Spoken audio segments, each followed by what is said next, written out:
The swim portion of the race was supposed to get underway early this morning, but Mother Nature had another plan. KPIX5's John Ramos shows us why competitors couldn't take the plunge in the bay. Forbidding Alcatraz prison, from which no man has ever been known to escape. That was true back in the 1960s, but since then, thousands of people have made the swim across to the city in the annual Escape from Alcatraz triathlon.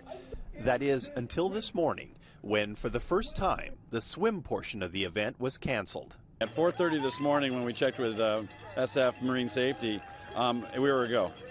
And then shortly thereafter, the small craft advisory came out, and it became clear that it was unsafe. So instead, the event had a bizarre slow-motion start, with elite racers being released one at a time at 30-second intervals. Meanwhile, the 2,000 amateur competitors waited for their chance to even begin the race. This is what happens in life, and you just have to deal with it. They began releasing cyclists in a single-file line, but about half were still waiting when the professional racers were coming back in and starting their run. And it was only a few minutes after the final contestant began that pro racer Ben Canute broke through the tape at the finish line. We'll see if he's actually number one on the podium. Ben now starts the waiting game.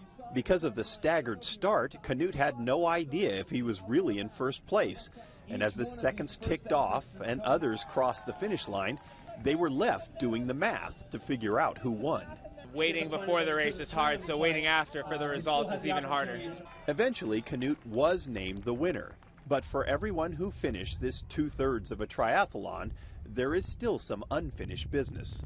Nobody beat Alcatraz today. No, all these guys, all these convicts are going to have to go back to the island and do it again next year. In San Francisco, John Ramos, KPIX5.